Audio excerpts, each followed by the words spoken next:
नहीं, मैंने ही विजय प्राप्त की है। फल का सर्वाधिकारी मैं ही हूँ। माते, ये क्या है? मेरी भी कुछ समझ में नहीं आ रहा। माता पिता की परिक्रमा करना यानी संसार की परिक्रमा करना, ऐसा पूछने पर सबने हाँ कहा। परिक्रमा करके फल ग्रहण कर लिया। वाह, बहुत अच्छा नाटक खेला आप सबने। मैं जानता हूँ ये आप सबकी मिली भगत है। आपने मेरे मन को दुखाया है। मैं शिवलोक से प्रस्थान करता हूँ। पुत्र, कहाँ जा रहे हो? मैं कहीं भी जाऊँ, आप मुझे क्यों रोक रही हैं? माते, एक छोटे से फल के लिए आपने मेरे साथ छल कपट किया है। धन्यवाद, आज्ञा दीजिए। कुमार, ठहर। कोई गलत निर्णय लेने से पहले माते की बात सुनो। कदापि नहीं सुनूंगा। आप अपने ज्येष्ठ पुत्र को हमसे अधिक प्रेम करते हैं, ये आज आपने सारे संसार के सामने सिद्ध कर दिया है, अतः मैं यहाँ नहीं ठहरूंगा। कार्तिकन, कहाँ जा रहे हो? मैं अपने लिए एक ऐसे संसार की रचना करूंगा जहाँ सारे संसार के लोग केवल मुझे ही पूजेंगे। यदि आपको मुझसे मिलना है तो मुझे वहाँ आके मिलिए।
हे महेश्वर, त्रिलोकनाथ, इस संसार की रक्षा करने वाले भोलेनाथ, हम आपकी शरण में आए हैं। हे देवी पार्वती, हिम पुत्री उमा महेश्वरी, नारियों की रक्षा करने वाली देवी, सारे संसार की माओं की प्रतीक हैं आप।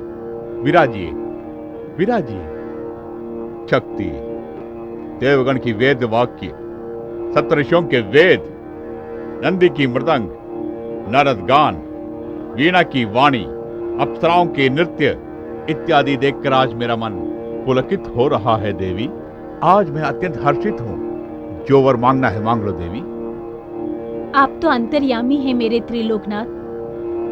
आप तो सदैव मानव की रक्षा करते आ रहे हैं भोलेनाथ। आपकी महिमा त्रिलोक में गूंजे स्वामी। सदैव आप सब प्रसन्नता से रहें, यही मेरी मनोकामना है। मेरा आशीष सदा तुम्हारे साथ है। आयुष्मान भवा। हे शंभो महादेव, इस संसार की परिक्रमा करने के पश्चात सुसमाचार लाया हूँ आपके लिए।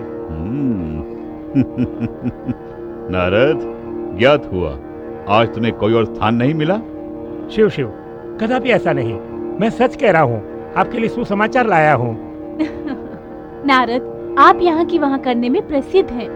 विषय पर आइए। हे परमेश्वर, आज तक जो फल किसी को भी प्राप्त नहीं हुआ, वो आज मुझे प्राप्त हुआ।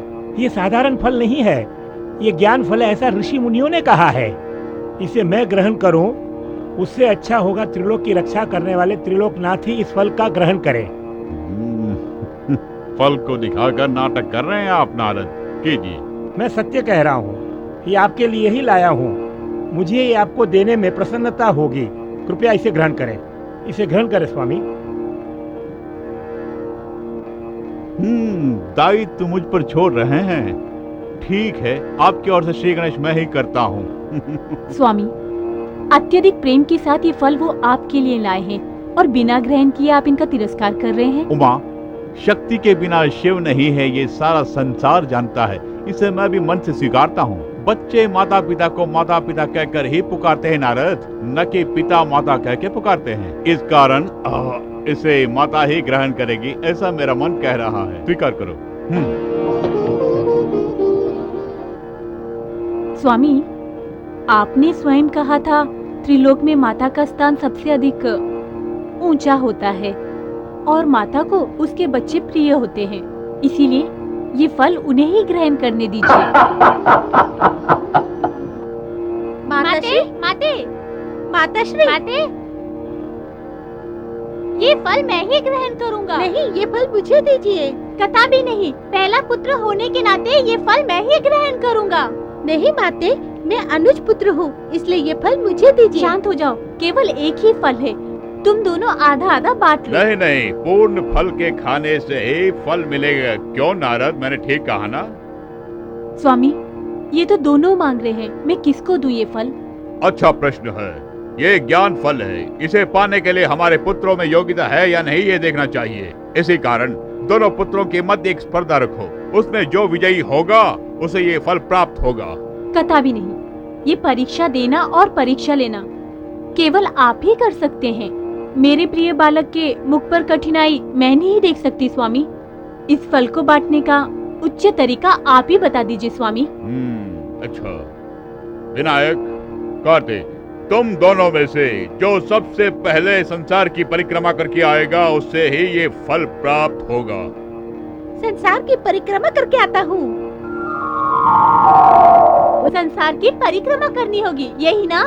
नारद मुनि, माता पिता अर्थात क्या और संसार अर्थात क्या? माता पिता ही संसार है और संसारी माता पिता। अर्थात माता पिता की परिक्रमा करना यानी संसार की परिक्रमा करना है ना? इसमें क्या संदेह है? सारे संसार को प्रकाश प्रदान करने वाले सूर्य देव की जब पृथ्वी परिक्रमा कर सकती है तो माँ बाप की परिक्रमा करने में क्या है? उच्च वचन स्वामी, मैं अभी माता पिता की परिक्रमा करके इस फल को ग्रहण करता हूँ।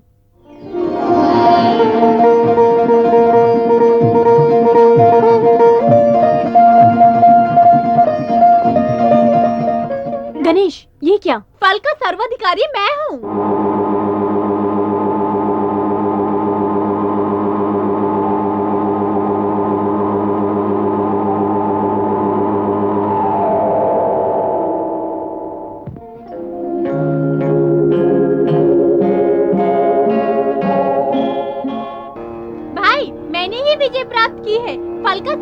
अरे मैं ही हूँ।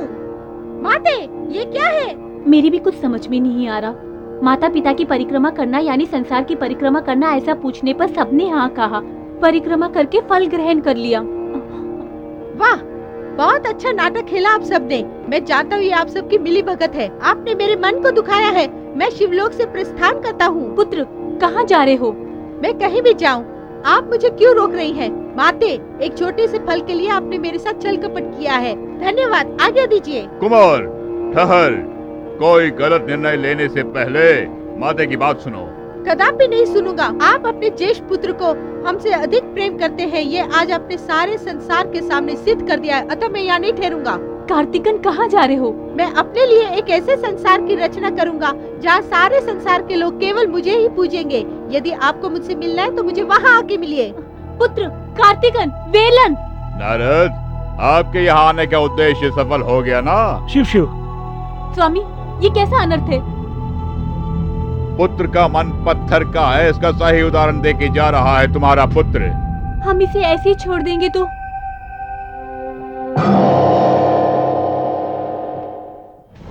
कार्तिक, पिताश्री के नाटकों में ये भी एक नाटक है। कहाँ जा रहे हो? मेरी बात सुन। कार्तिकेय, इस प्रकार क्रोधित होकर कहाँ प्रस्थान कर रहे हो? हमें इस तरह दंड क्यों दे रहे हो? शर्मुका, वेलन, रुक जाओ। अनुज, यदि तुम्हें ये फल चाहिए तो तुम ही ग्रहण कर लो। मुझे ये फल नहीं चाहिए।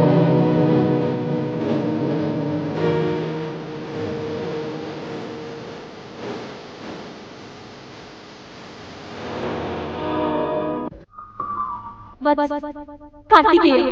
पुष्पलता, हम्म, मेरा मन पुलकित हो रहा है। कारण? इस पांड्य राजकुमार की अर्धांगिनी जो बनने जा रही हो तुम। महाराज, जिस प्रकार फूल के साथ रहकर धागे में भी खुशबू आती है, उसी प्रकार आपके संग रहकर मैं फूले नहीं समा रही हूँ। राज को चाहिए एक अच्छे राजकुमार और राजकुमार को चाहिए एक अच्छी राजकुमारी। ऐसी अर्धांगिनी तो आपके सम्मुख ही खड़ी है स्वामी। आप जैसे परमेश्वर को पाना मेरा सौभाग्य है ना?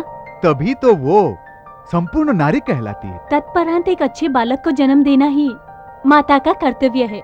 ठीक कहा ना? और पुत्र को पालना पिता का कर्तव्य है। ये गान किसने गाया था? तुम्हारी सौंदर्य की तरह हमारी संतान भी सुंदर होगी प्रिय। ये क्या स्वामी, गीत संगीत में यदि आप ध्यान देंगे तो अपनी अर्धांगिनी को आप शीघ्र ही भूल जाएंगे। क्या कहूँ, हमारे मिलन से पहले ही मेरा विवाह हो गया। किसे? अर्थात कवि की कविता से। आप भी बड़े वो हैं। पुष्पलता, यदि तुम कवियों की कविता पढ़ोगी तो दिन रात कैसे बीतेंगे इसका अनुभव तुम्हें नहीं होगा। नारी की नारीत्व के बारे में कवियों ने क्या उल्लेख किया है, तनिक हमें भी बताएंगे? सुनाओ क्या? नीचे वाले भूलते हैं, ऊपर वाले याद करते हैं। इस पहेली को बूझो तो जाने। नीचे रहने वाले भूल जाते हैं, अर्थात निचले वर्ग के लोग किए उपकारों को शीघ्र भूल जाते हैं, और ऊंचे वर्ग वाले किए उपकारों को सदैव मन में संजो कर रखते हैं। यही अर्थ है इसका। ठीक कहा ना? सब लोग यही सोचते आ रहे हैं, लेकिन यहीं पे कवि ने खेल रचा है। व्यापार को बढ़ाने के लिए पत्नी को अकेले छोड़कर पति विदेश जाता है। जो ही वो घर से बाहर निकलता है तो उसके कदम आगे की ओर बढ़ते हैं, लेकिन नयन तरसते रहते हैं अपनी पत्नी की एक झलक देखने के लिए। तभी पत्नी कहती है, हे कवि, सदैव इन पैरों की मालिश किया करती थी मैं, लेकिन आज ये पैर मुझे भूलकर आगे की ओर बढ़ रहे हैं। नैनों की मालिश मैंने कदापि नहीं की, तत्परान ये नैन मेरे लिए क्यों तरस रहे हैं। इस प्रकार पैरों को दिखाकर कवि ने कहा कि नीचे वाले भूल जाते हैं, और नैनों को दिखाकर कहा कि ऊपर वाले याद करते हैं सदा। दैया रे दैया, उस कवि की कल्पना की कोई सीमा ही नहीं है। पुष्पलता, आज भी कवियों को लेकर एक विवाद खड़ा हो गया। वो क्या? यहाँ आने के पश्चात एक अद्भुत देखा। कौन सा अद्भुत? यहाँ के फूलों में जो सुगंध है उससे कहीं अधिक सुगंध तुम्हारे गेसुओं में है। ये सुगंध नारियों के गेसू में प्राकृतिक है या फिर अप्राकृतिक है, यही समझ से मेरे मन को खाए जा रही है प्रिय। केसुओं में प्राकृतिक सुगंध कहाँ से आएगी? सुगंधित वस्तु के उपयोग से एवं गजरा लगाने से ही ये सुगंध आती है।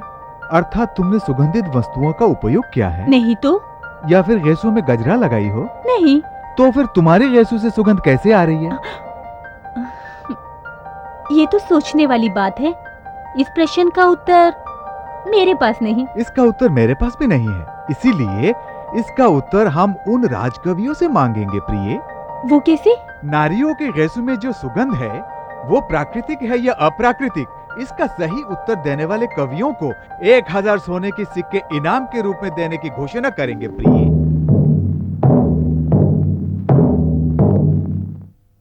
राज्य की प्रजा के लिए सम्राट की ओर से शुभ संदेश। हमारे सम्राट को एक संदेह उत्पन्न हुआ है।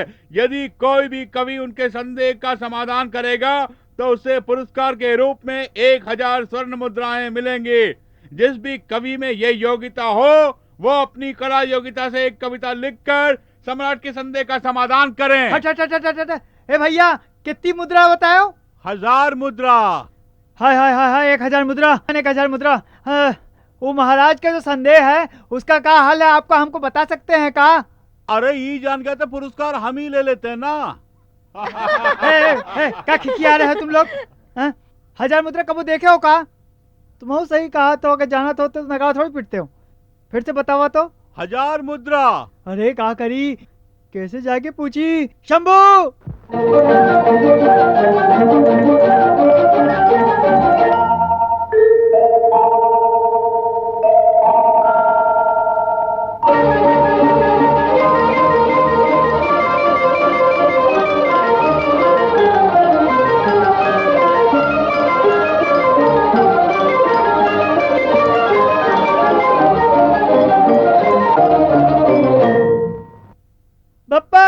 शंभू, हे महादेव, 1000 मुद्रा हमका दिलाए दे, का ही काम नहीं कर सका तो का है? तू तो सुनते नहीं ना। माते, मीनाक्षी। क्यों जी, आपने तो याद कौन किया? पूछी जाए यहाँ से? माता माता देखा, दुनिया देखा थी हमका, तुम नहीं देखती हो? देख ले, भला कर दो ना हमके। हे मीनाक्षी, भला कर दो ना हमारे ऊपर। तू ही मोरा जीवन है, तू ही मोरा धन है, तू ही मोरा सपना है, तू ही मोरा अपना है, तू ही मोरा नैया पार करा दे, तू ही मुद्रा 1000 दिला दे, तू ही मेरी समस्या का समाधान करा दे, तू ही मेरा कल्याण करा दे माते।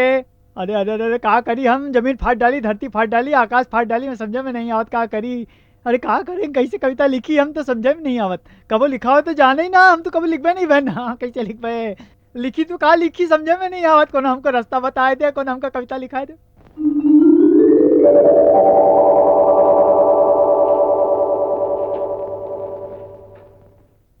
सुनिए। जा बे। कविवर। कौन बे? मैंने ही पुकारा। काहे बुद्धि खाए रहा है? कौन है तू? सुसज्जित सुंदर हिंदी काव्य की सुंदर सुंदर शब्दों से रचना करने वाला कवियों का कवि महाकवि हूँ मैं। अब समझ में आ गया, जो काम के लिए हम आवर आए यहाँ, हमरे पेट पे लात मारने के लिए तुम यहाँ आए गए हो। ओ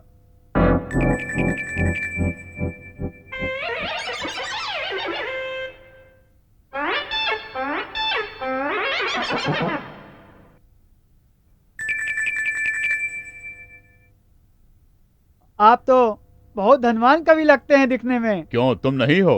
धुआं निकलना दिखा नहीं, 4 दिन का भूखा कवि हूँ, तभी तो पेट में आग लगी। ओहो, इसी कारण भगवान के सम्मुख खड़े होकर बिलख रहे थे हाँ आप। हाँ हाँ, मनुष्य के पास मांगने से कुछ नहीं मिलता, इसीलिए ईश्वर से मांग रहा था। और क्या करता भैया यहाँ के? तुम्हारे विलाप ध्वनि मेरे कानों में गूंजी। सुन लिया? चोरी चोरी मेरे विलाप सुन रहे थे? चोरी चोरी सुनना मेरा स्वभाव नहीं है वत्स। मैं तुम्हारे सम्मुख खड़ा था।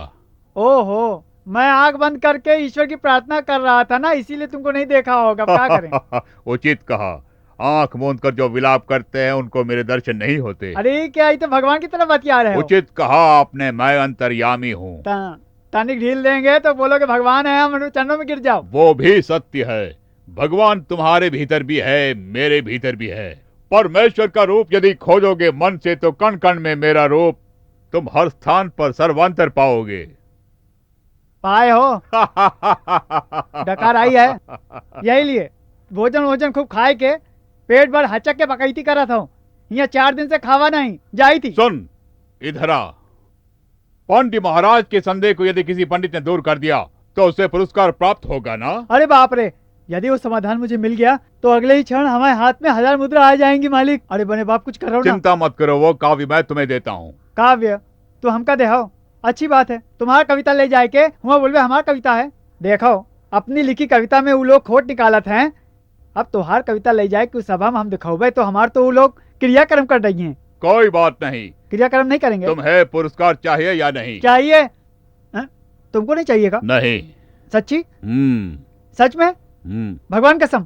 चल बे, धन लेने से कौन मना करेगा? हमको बुर्बक बना रहा है। धन का कोई लोभ नहीं है मुझे। धन का लोभ नहीं हो, इतना सब कुछ पहने हो, अच्छी नौटंकी करत हो। हाँ? नाटक का रचयिता नाटक के बिना कैसे रहेगा? सही कहा था। हैं? कहा तो कहा था। हाँ, उस पुरस्कार का मुझे कोई लोभ नहीं, तुम ही प्राप्त कर लो। अब समझ में आवा, तू नौसिखिया कवि है। मैं दिखावे में तोहार फटत ही, तो अपन कविता हमका देत हो। हाँ? मेरे ज्ञान पर तुम्हें संदेह हो तो न संदेह, तुम मेरी परीक्षा ले लो यदि तुम्हें ज्ञान है तो। क्या क्या बोला क्या बोला क्या बोला क्या बोला? मुझसे स्पर्धा की बात करता है। मैं दिखने में भले ही सूखा हूँ मगर मेरा ज्ञान सागर है। तैयार हो जाओ। प्रश्न मैं पूछूं या तुम पूछोगे? हैं? तुम नहीं पूछोगे, मैं पूछूंगा। मुझे पूछना अच्छा आता है। पूछो। प्रतीक्षा करो। पूछो। जिसे विभक्त न कर सके, भाषा का स्वाद। जो विभक्त न हो सके, लेख और लेखनी। सदा संग रहने वाले, कविता और निर्धनता। सदा संग न रहने वाले, बुद्धि और धन। और जो कहा नहीं जा सके, नारी से रहस्य। जो कहा जा सके, सत्य और तत्व। जो देखा न जा सके, भूख और वेदना। जो देखा जा सके, कला और सौंदर्य। कला में श्रेष्ठ, काव्य संगीत नाटक। नाटक में श्रेष्ठ, अभिनय और गायन। गायन में श्रेष्ठ, नारद। वीणा में, वाणी। सुंदरता में, कामदेव। वचन में, अगस्त्य। लक्ष्य में, अर्जुन। लोभ में, तुम। बुद्धि में, मैं। स्वामी आपके चरण कहाँ है? स्वामी स्वामी देख लियो। क्या हुआ? रोम खड़े हो गए। स्वामी आप ही कवि आप हैं। कविवर हैं। नहीं भैया, हम कवि नहीं हैं। आप अपने काव्य को मुझे दे दो, वहाँ जो कुछ भी मिलेगा वो ले आके मैं आपको दे दूंगा, उसमें से जो कुछ हमको दे देना। मुझे पुरस्कार का लोभ नहीं, उसे तुम ही प्राप्त कर लो। अरे भैया हमका ज्यादा धन नहीं चाहिए। तुम ही रख लो। ठीक है ठीक है। पुरस्कार दिया तो मैं ले लूंगा, और क्रियाक्रम किया तो मेरे पास आओ, मैं देखता हूँ। अपना श्राद्ध करवाने के लिए। हैं? महान हंसी है आपकी। वैसे मैं आपको दोबारा कहाँ मिल सकता हूँ? सर्वदा पाओगे। गली गली भटकत रहा तो का? यू महासत हो, घर दुआर नहीं है का? इस गांव में सबसे बड़ा घर मेरा है। सबसे बड़ा घर यही है, वो घर यहीं पे रहते हैं आप। कविता दो, पहले से तैयार है। स्वामी पुरस्कार ही मिले, प्रार्थना करिए। विजयी भवा, प्रस्थान करो।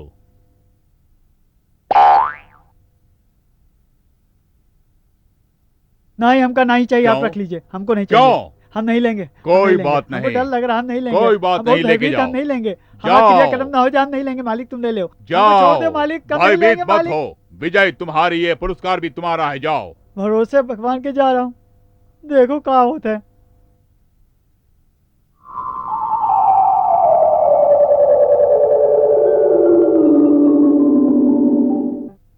राजाओं के राजा, महाराज अधिराज, शूरवीर, प्रजाओं के स्वामी, राज्य के विधाता, न्याय की मूर्ति, निर्धनों के देवता, पांड्य महाराज के जय। आयुष्मान भव।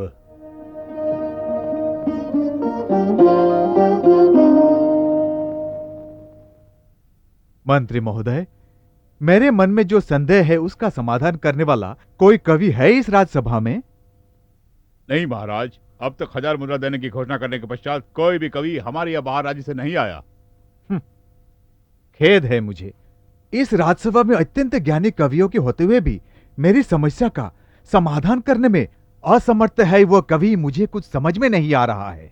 आज तक मेरे प्रश्न का कोई सही उत्तर नहीं दे पा रहा है। उत्तर मालूम नहीं है या फिर इनाम कम पड़ रहा है? इस तरह घुमा घुमा के बात करने की कोई आवश्यकता नहीं। आप सीधे से मुझे पूछ सकते हैं, आपका प्रश्न क्या है? यदि कविता और योग्यता के मध्य प्रतियोगिता होती तो ये राज्यसभा अब तक कवियों से भर गई होती, लेकिन यहाँ पर ऐसा कुछ भी नहीं है। पुरस्कार के लिए कविता रचनी होगी, ऐसा ही आपका आदेश है ना? हो सकता है इस भरी सभा में आपके आदेश के विरुद्ध कोई कवि विराजमान हो। सम्राट, अर्थ और नारी से संबंधित कविता रचने की इस समय मेरी कोई मनोकामना नहीं है सम्राट। मान सम्मान का कोई स्थान नहीं है तो छोड़ दीजिए। मेरे संदेह को दूर करने का कोई उपाय बताइए। जन्म से मरण तक ये संदेह साथ रहता है, इसका कोई उपाय नहीं है। यदि ये चर्चा का विषय बन गया तो आप ही इसे रोकेंगे। उत्तम वाद विवाद उचित ही है। इतने बड़े बड़े विद्वानों के होते हुए भी कोई भी मेरे संदेह को दूर नहीं कर पाया। इतने महान सम्राट होने के पश्चात अपने संदेह को अपने साम्राज्य में घोषित करने से पूर्व इस सभा में प्रकट नहीं कर सकते थे आप? राज कभी नकीर है, आपका भी जवाब नहीं। महाराज, मैंने अब तक जो कुछ भी कहा केवल आपके हित में ही कहा है और कुछ भी नहीं। क्षमा चाहता महाराज, आपने जिस पुरस्कार की घोषणा की थी उसी संदर्भ में एक कवि पधारे हैं। प्रसन्न हुआ। नकीरर जो समाधान ना कर सके उसे अन्य एक राज का व्यक्ति समाधान करना चाहता है। हम देखेंगे, उसे बुलाओ। सम्राट, जहां तक मैं जानता हूं वो कविवर मेरे विचार से निर्धनता के कारण अपने काव्य का विक्रय करना चाहता है। कुछ भी हो, मुझे निर्णय लेने का पूरा अधिकार है या नहीं? अवश्य है। आपका संदेह दूर करने के लिए यहाँ किसी कवि का आकर संदेह दूर करना उचित है।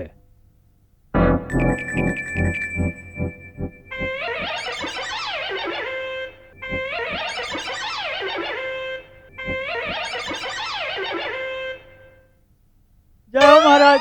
कविराज, वहाँ है महाराज।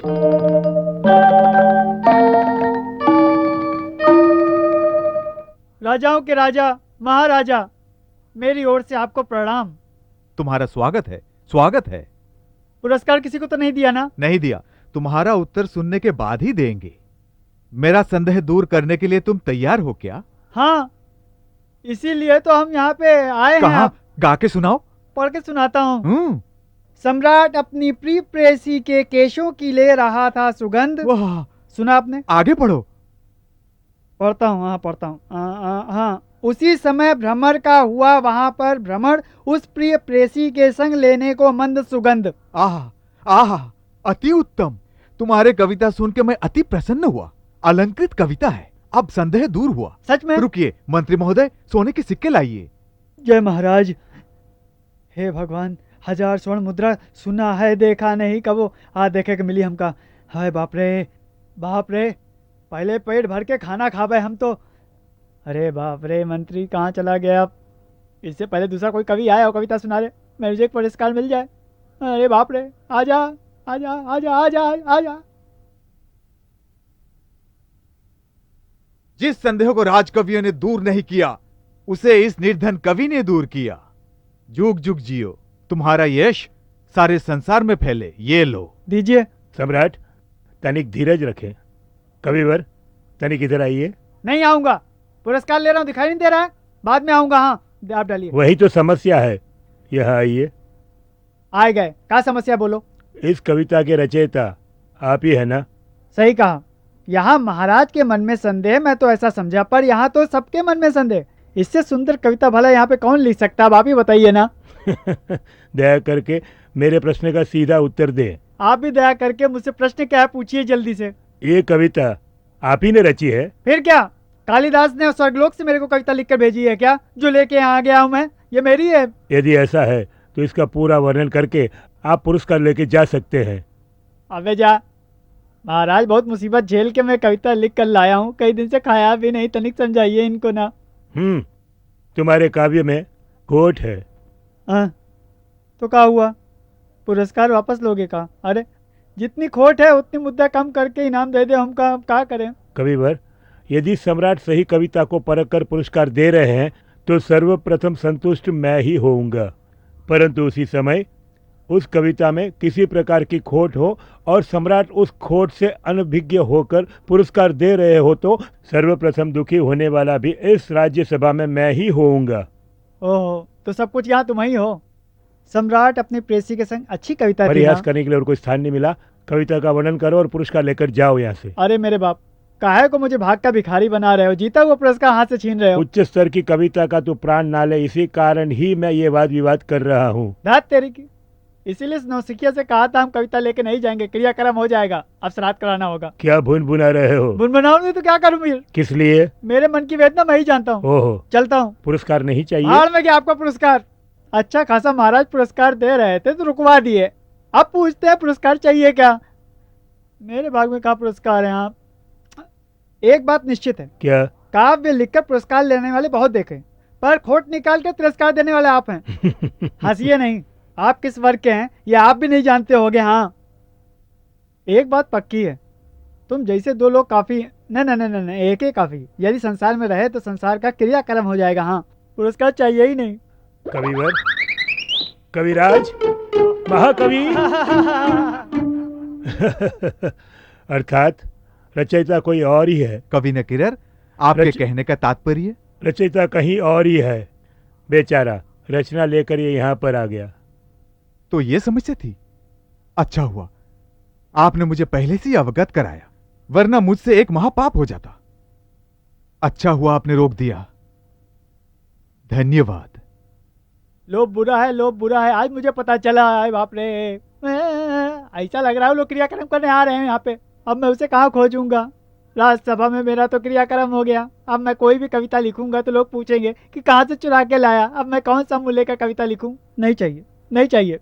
अरे पंडित, उस नौसिखिया कवि पर विश्वास क्यों किया? इसी कारण कहता हूँ किसी भी कवि पे विश्वास नहीं करना। मुद्रा मुद्रा मुद्रा मुद्रा के लोभ में अपना क्रियाक्रम करवा लिया हमने। कितने दिन तक भूखा रहूंगा? ओफो ओफो ओफो, वो कहाँ चला गया नौसिखिया? उसे कहाँ ढूंढूं, कहाँ ढूंढूं? नहीं आएगा, अब कभी नहीं आएगा। क्यों आएगा? पुरस्कार तो मिला नहीं, पुरस्कार लेने आता। अब क्यों आएगा? नहीं आएगा, नहीं आएगा। अरे कौन सा पाप किया मैंने? केवल काम लिया उससे, पुरस्कार के बदले तिरस्कार।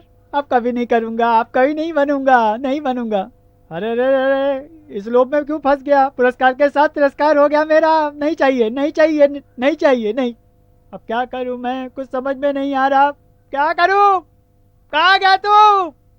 क्यों बुला रहा हूँ मैं उसको? क्यों बुला रहा हूँ? बुलाने से क्या लाभ होगा? क्यों बुला रहा हूँ मैं? उस घन चक्कर को बुलाने के चक्कर में मेरी वाणी भी चली जाएगी। मेरा क्रियाक्रम कराना चाहता था, वो मर गया। क्या है, क्या है, क्या है? हैं? मैं कविता नहीं लिखता। जा यहाँ से। मैं कविता नहीं लिखता। मैं कवि नहीं हूँ, मैं कविता नहीं लिखता। वही बात नहीं, जाने दो।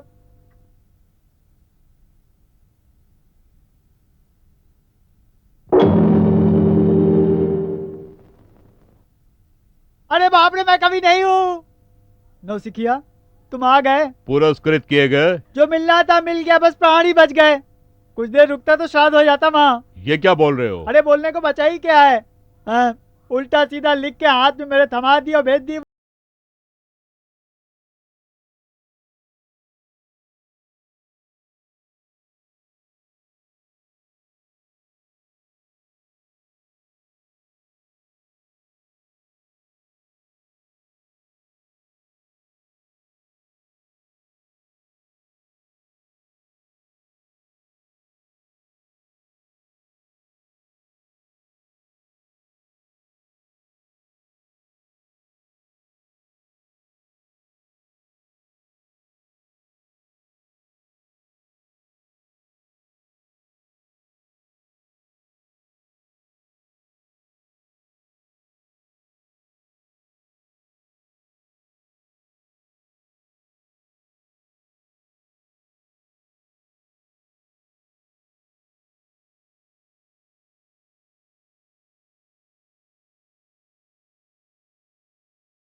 मेरे काव्य में खोट निकालने वाला मूर्ख इस सभा में कौन है?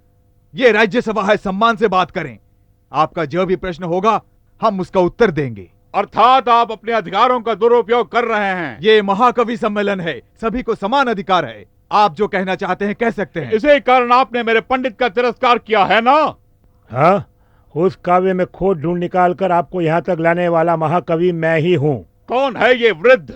हमारे राज्य के महान कवि नकीरर। आहा, तो आप ही हैं वो जिसने मेरे पंडित के काव्य में खोट ढूंढ निकाला। क्या खोट है उस काव्य में? उस कविता का रचयिता कौन है? मेरा काव्य है। यहाँ स्वयं न आकर उस पंडित को यहाँ भेजने का कारण? वो भूतपूर्व घटना है, वर्तमान में आइए। किसी भी रचयिता का इस तरह असत्य बोलना उचित नहीं, आप समझते हैं ना? बूझना न बूझना, जानना न जानना, रचित अरचित सबका संपूर्ण ज्ञान है मुझे। तुम्हारे विचार की आवश्यकता नहीं, संपूर्ण ज्ञान है मुझे। इतना सारा ज्ञान होने के पश्चात यदि आपके काव्य में कोई खोट हो तो उसे ढूंढ निकालना कोई पाप है? नखेरर, मेरे काव्य में खोट ढूंढ रहे हो? ढूंढो ढूंढो, ढूंढ निकालो। हाँ। कविवर शांत रहिए, वाद विवाद तो होते ही रहेंगे, इसे द्वेष का रूप मत दीजिए। संदेह, सत्यवाद, विवाद कवियों का जन्म सिद्ध अधिकार है, उसे आप बदल नहीं सकते। नखेरर, मेरे काव्य के किस पंक्ति में क्या त्रुटि है बता सकते हैं आप? उसे बताना कोई पाप नहीं, उसे क्षमा भी कर सकते हैं। काव्य में ही खोट है। क्या त्रुटि है? काव्य की व्याख्या कीजिए। सम्राट अपने प्रेयसी के केशों की ले रहा था सुगंध, उसी क्षण भ्रमर का हुआ वहां पर भ्रमण, उस प्रेयसी के संग उस मंद सुगंध से विभोर हुआ भ्रमर मन मुग्ध। इस कविता ऐसा कदापि नहीं हो सकता। सुगंधित पदार्थों के उपयोग एवं गजरे को जूड़े में बांधने से ही किसी सुंदरी के केशों में सुगंध आती है, इसका ज्ञान है आपको? जन्म से ही किसी सुंदरी के केशों में इस प्रकार की सुगंध का होना असंभव है, मैं कदापि नहीं मानता। उत्तम जाति की नारी के केश में भी जन्म से सुगंध होती है क्या? जैसा कि मैंने अभी कहा कि किसी भी सुंदरी के केशों में जन्म से मरण तक इस प्रकार की सुगंध नहीं हो सकती। देवलोक की अप्सरा, समस्त लोगों की सुंदरियों के केशों में ऐसी सुगंध नहीं हो सकती। सरस्वती देवी जो कवियों को काव्य का ज्ञान देती है, उनके केशों में भी सुगंध नहीं है क्या? सरस्वती देवी क्या, स्वर्गलोक की लक्ष्मी देवी, यहाँ तक कि भोलेनाथ की पत्नी उमा महेश्वरी के केशों में भी सुगंध नहीं है, अप्राकृतिक सुगंध ही है। क्या यह सत्य ये है? कटु सत्य।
हे जटाधारी, हे भोलेनाथ, हमसे घोर पाप हो गया, हमें क्षमा करें, हमें प्रायश्चित करने का अवसर दीजिए। हे जटाधारी, हे जटाधारी, हे त्रिलोकनाथ, हे भोलेनाथ, हे महादेव, कहाँ है आप? दर्शन दीजिए। हे महादेव, हे त्रिलोकनाथ, हे महादेव, हे भोलेनाथ, कहाँ है आप? महादेव, महादेव, दर्शन दीजिए। महादेव, कहाँ है आप? सम्राट पांडियन। हे महादेव, हे महेश्वर, हमसे और हमारे कविराज नकीरर से भूल हो गई, हमें क्षमा करें। आपने हमारे कविराज नकीरर को जलाकर भस्म कर दिया। मेरी आपसे यह विनती है कि आप उन्हें पुनः जीवित कर दें। सम्राट पांडियन, क्रोध नहीं है मुझे, विलाप छोड़ो। यह भी मेरे नाटकों में से एक है।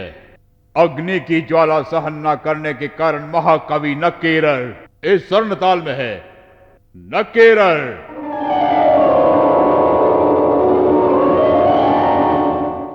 परमेश्वर, भोलेनाथ, महादेव, तू ही सत्यम है, तू ही शिवम है, तू ही सुंदरम है, तू ही जीवन है, तू ही नित्यम है, तू ही शंकर है, तू ही भोलेनाथ है, तू ही रचयिता है, तू ही आधार है, तू ही कवियों का कवि है। इसके उपरांत मैंने तेरे काव्य में खोट ढूंढ निकाली। तू जो भी दंड दे मैं उसे मन से स्वीकारने को तैयार हूं। ये मैं अपने चैतन्य मन से बोल रहा हूं। उस क्षण मेरी चेतना लुप्त हो गई थी।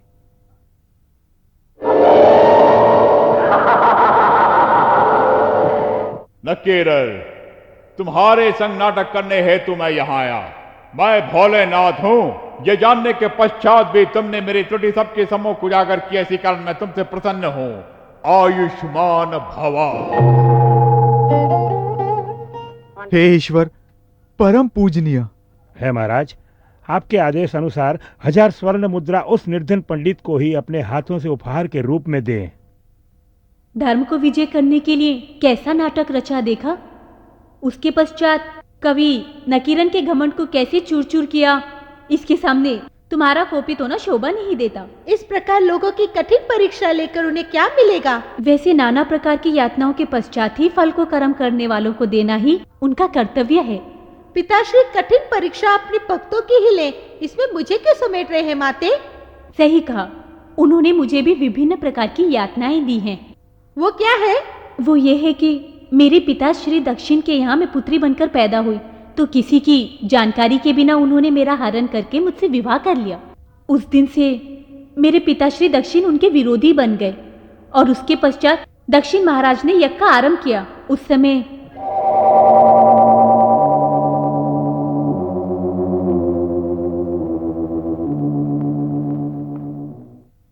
स्वामी, मेरी आपसे एक विनती है।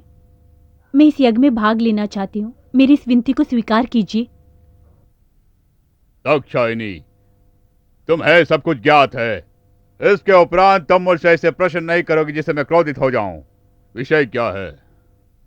संतान चाहे कितने ही बड़े क्यों न हो जाएं, कर्तव्य की सीमा को लांघ नहीं सकते। यदि पुत्र है तो अंतिम क्षण तक सेवा में लीन रहना चाहिए। अगर पुत्री है तो? यदि उसका विवाह हो जाए तो अंतिम क्षण तक पति की सेवा में लीन रहना चाहिए। यदि उस पुत्री का विवाह हो गया तो माता पिता को भूलना उसका कर्तव्य है क्या? तुम्हारे कहने का तात्पर्य क्या है मैं समझता हूँ। विषय पर आओ। स्वामी, क्रोधित न होइएगा, आपसे मैं पुनर्विनती कर रही हूँ। क्या प्रश्न करने वाली हो? मेरे पिता दक्षिण के रचित यज्ञ में भाग लेने का मेरा मन कर रहा है स्वामी, आज्ञा दीजिएगा। दाक्षायणी, स्वामी, तुम्हारे पिताश्री ने मुझे अपमानित करने के लिए ही इस यज्ञ का आरंभ किया है।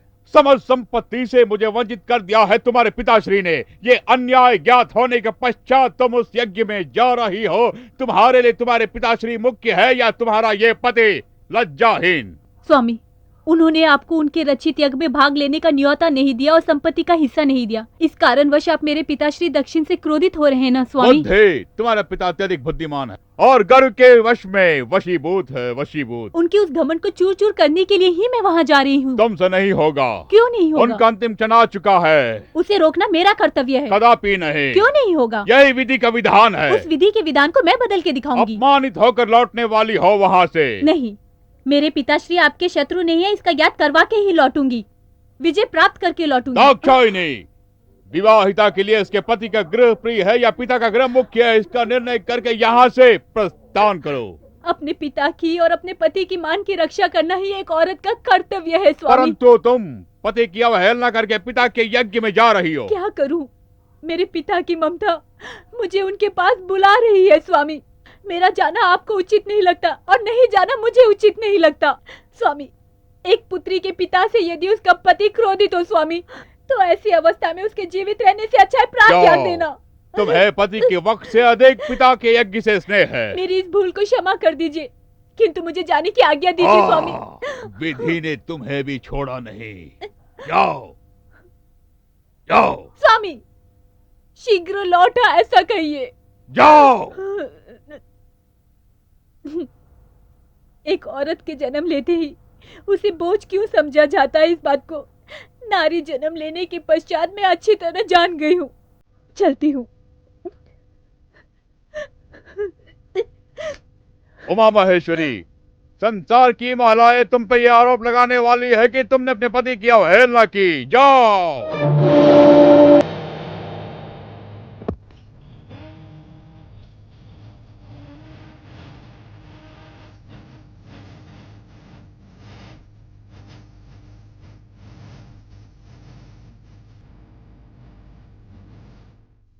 कृपया करके इस यज्ञ को थोड़ी देर के लिए रोक दीजिए। क्षमा करें महाराज, आपने जो यज्ञ आरंभ करवाया है, आपको इस यज्ञ में अवश्य फल प्राप्त होगा। त्रिलोक में आपकी जय जयकार होगी, इसमें कोई संदेह नहीं है। मंत्री महोदय, मैं जो यज्ञ कर रहा हूं उससे किसी को कोई समस्या नहीं होनी चाहिए। यदि समस्या हुई तो मैं सहन नहीं कर पाऊंगा। आपकी पुत्री और जमाई राजा को आमंत्रित किए बिना ही आप ये यज्ञ। मंत्रीवर, मैं ऐसे किसी व्यक्ति को इस यज्ञ में निमंत्रित नहीं करना चाहता जिसने मेरी पुत्री दाक्षायणी का हरण करके उसके साथ विवाह किया, और वो दाक्षायणी भी मेरी बेटी नहीं है। आपकी पुत्री नहीं तो कम से कम आपके जवाई राजा को इस यज्ञ में मेरी राय में अगर आप उनको आमंत्रित कर देते तो इस यज्ञ का पूरा फल आपको मिलता। मंत्रीवर, मुझे फल की कोई चिंता नहीं। उसे आमंत्रित किए बिना महाराज दक्षिण ने ये यज्ञ समाप्त किया। ये वो चंडाल लोगों के मुंह से सुने, तत्पश्चात मेरा प्रतिशोध वो देखेगा। जिस प्रकार मुझे किनारा करके मेरे पुत्र से विवाह किया, ठीक उसी प्रकार उस चंडाल को किनारा करके मैं इस यज्ञ को पूरा करूंगा। यही मेरा प्रण है, यज्ञ आरंभ करे। तुरंत इस यज्ञ को रोकिए। क्या कहा? पिताश्री, ये कैसा अन्याय है? जिसे आपको आमंत्रित करना था उन्हें आमंत्रित किए बिना इस यज्ञ का आरंभ किया आपने। जिसने मेरा सम्मान किया उसको मैंने आमंत्रित किया, जिसने मेरा तिरस्कार किया उसको मैंने ठुकरा दिया। पिताश्री, कठोर वचन मत बोलिए। ईश्वर का अपमान करना ही पाप है, और वो भी मेरी उपस्थिति में उनका अपमान कर रहे हैं। ये उचित है या अनुचित, ये मैं कुछ नहीं जानता। इस राज्य में किसी से निर्णय लेने की आवश्यकता नहीं है मुझे। पिताश्री, क्रोध में चेतना मत खोइए। इस अवसर पर अपने जमाई राजा को आमंत्रित नहीं करना, क्या ये आपको अनुचित नहीं लगा? जमाई राज, ये कौन है? उससे मेरा कोई संबंध नहीं, और तू भी मेरी पुत्री नहीं। चली जा यहाँ से। चले जाने के लिए ही यहाँ आई हूँ, आपके महल में नहीं रहने वाली मैं। आपका इस यज्ञ के बाद कोई अपमान न हो ऐसी चेतावनी देने के लिए ही यहाँ पर आई हूँ, लेकिन मुझे नहीं लगता आप मेरे इस वचन को तू मानेंगे। कौन होती मुझसे पूछने वाली? मेरी रक्षा करने वाले मेरे ईश्वर की अर्धांगिनी हूँ मैं। ईश्वर? वो जो भभूति लगाकर घूमता है उसकी बात कर रही है, जो कि आधा पागल है। शमशान में भूत प्रेत को जो पालता है वो। ऐसे पागल आदमी की पत्नी को मैं कभी सम्मानित नहीं कर सकता। चली जा। मैं नहीं जाऊंगी। दक्षिण, तुम्हारी पुत्री का निधन हो गया। परमेश्वर की अर्धांगिनी होने के नाते उनकी संपत्ति देने के बाद ही मैं आपका यज्ञ आरंभ होने दूंगी। संपत्ति दूं? तुम्हारे पति को, उस चांडाल को? ये इस दक्षिण का वचन है, उसे संपत्ति कभी नहीं मिलेगी। यदि संपत्ति देने से इनकार करेंगे तो ये यज्ञ आरंभ नहीं होने दूंगी। दाक्षायणी! आपकी बुद्धि भ्रष्ट हो गई। मेरा नाम पुकारने का आपको अधिकार नहीं। ना मैं आपकी पुत्री हूँ और ना ही आप मेरे पिता। ये यज्ञ भ्रष्ट हो जाए, आपका यश अपेक्ष में बदल जाए। ईश्वर का अपमान करने वाले आप जैसों के लिए ये एक अच्छा सबक होगा। तुम्हारा नाम, यश, अधिकार, उपस्थिति, राज्य सब कुछ भ्रष्ट हो जाए। आपको दंड मिलना चाहिए, दंड मिलना चाहिए, दंड मिलना चाहिए। स्वामी, ईश्वर, प्रभु, प्राणनाथ। ठहर! क्यों आई? किस लिए आई? कौन सा मूल्य के मुझसे मिलने आए? स्वामी, मुझे क्षमा कर दीजिए। आपकी बात न मानकर मैं वहाँ पर गई। मेरे पिताश्री को मना लूंगी इस विश्वास के साथ, लेकिन मेरा अपमान हुआ। कृपा करके मुझे स्वीकार कर लीजिए। तुम्हें पुनः स्वीकारूं मैं? असंभव। क्या आप अपनी अर्धांगिनी को भी भूल गए? नहीं, तुम मेरा अतीत थे। आपको ही अपना सब कुछ मानकर यहाँ आई हूँ, मुझे ठुकराइए मत, स्वीकार कर लीजिए। मेरी अवहेलना करने वाली मेरी वो पत्नी मर चुकी है, और उस दाक्षायणी से मेरा कोई संबंध नहीं है। नहीं नहीं, कृपा करके मुझे दक्षिण की पुत्री मत कहिए। ना वो मेरे पिता है और ना ही मैं उनकी पुत्री हूँ, ऐसा सबके सामने कहकर आई। उनका यज्ञ भ्रष्ट हो जाए ऐसा उन्हें श्राप देकर आई। तुम्हारा श्राप उन्हें कुछ नहीं कर सकता। मेरा भेजा हुआ वीर भद्र अब तक उनको मृत्यु के घाट पहुंचा दिया होगा। चाहे जो कुछ भी हुआ हो, मुझे अपनी भूल का अनुभव हुआ है। एक बार क्षमा करके मुझे स्वीकार लीजिए। मन से, वाक्य से तुमने जो वेदना दी है मुझे, तुम्हें कदापि क्षमा नहीं मिलेगी। जाओ। नहीं जाऊंगी। अगर मेरे प्राण भी चले जाएं तो भी मैं आपके चरणों को छोड़कर यहाँ से नहीं जाऊंगी, नहीं जाऊंगी। कदापि नहीं। मेरे संग रहने का अधिकार तुम्हें नहीं है। स्वामी, मेरी परीक्षा मत लीजिए, और सहन नहीं होता, मुझे स्वीकार लीजिए। शक्ति, दक्कन की बेटी होने के कारण में तुमने मेरे साथ अन्याय किया है। उससे अच्छा होता कि तुम मुझे मृत्यु दंड दे देती। मनुष्य की हुई भूल को क्षमा करना ही देवों का गुण है कहने वाले आप मुझसे ऐसा कह रहे हैं। तुम्हें कदापि क्षमा प्रदान नहीं कर सकता। जाओ। ऐसे कठोर वचन मत कहिए। मुझे छोड़कर आप अकेले में मत रहिए। और मुझे तुम्हारी आवश्यकता नहीं। मैं एकाकी जीवन व्यतीत कर लूंगा। क्या यही आपका आखिरी निर्णय है? हाँ, यही निर्णय है। एक बार मेरे मुख की तरफ पलट कर कहिए। तुम्हारा मुंह देखने की अभिलाषा नहीं है मुझे। ईश्वर, मेरे साथ के बिना आपकी शक्ति भी अधूरी है, इस बात को आप अच्छी तरह जान लीजिए। शक्ति, घमंड के नशे में चोर मत हो। सर्वम शिवमयम। शक्त ऋषि, भूतगण और सभी देवगणों को आप यहाँ पर बुलाकर पूछ लीजिए। शक्ति के बिना शिव अधूरे हैं, ये सबका मानना है। व्यर्थ में विवाद मत करो। सत्य ही शिव है, शिव ही सत्य है। नहीं, शक्ति ही दुनिया में सबसे उच्च है। शिव बिना शक्ति शून्य है। शक्ति के बिना शिव अधूरे शिव हैं। ही सर्वोच्च है। शक्ति ही ऊंची है। नारी नर के अधीन है। उस पुरुष को जन्म देने वाली ही औरत मेरे है। बिना तुम नहीं। मैं नहीं तो तुम नहीं। माया।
प्रभु, आप सर्वज्ञानी, ये हम सब अच्छी तरह से जानते हैं। अगर इस दुनिया में शक्ति नहीं तो कुछ भी नहीं है। क्या ये बात आप नहीं जानते? शांत रहिए। ईश्वर, आप जानकर भी क्यों अनजान हो रहे हैं? शिव नहीं तो शक्ति नहीं, शक्ति नहीं तो शिव नहीं। इन दोनों के मिलाप के बिना संसार ही नहीं। क्रोध छोड़कर शक्ति से मिलकर हम सबको आशीषित कीजिए महाराज।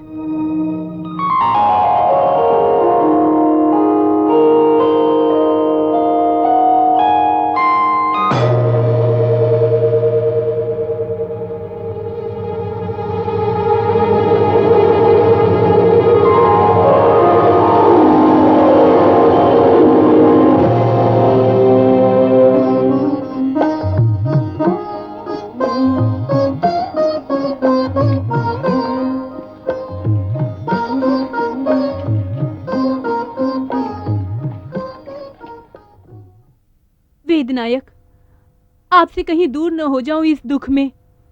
कठोर वचन बोल दिए, मुझे क्षमा कर दीजिए। शक्ति, पत्नी पति की वचनबद्ध है इस घटना से संसार के सभी नारियों को एक शिक्षा मिले। पति पत्नी के मिलन से ही ये संसार संचालित है। इस कारण तुम्हें अपने शरीर का आधा भाग देता हूं। तुम्हारे बिना मैं नहीं, मेरे बिना तुम नहीं।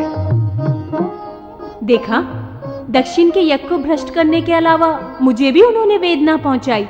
उसके उपरांत सबके कहने पर वो शांत हो गए और कहने लगे, मेरे रचित खेलों में से ये भी एक खेल है। अच्छा नाटक है ये। उनकी एक और रचना सुनो। जब तुम छोटे बालक थे तब तुम्हारे पिताश्री से वेद का वर्णन मैंने पूछा। उन्होंने वर्णन देना शुरू किया, तभी तुम वहां पहुंचे। उनकी बात सुनना छोड़कर तुम्हें देखते ही मैं तुम्हारे समक्ष खेलना शुरू कर दी। उसके उपरांत वो क्रोधित हो उठे और कारणवश उनकी अर्धांगिनी होना छोड़कर भूलोक पे मछुआरन का जन्म लिया।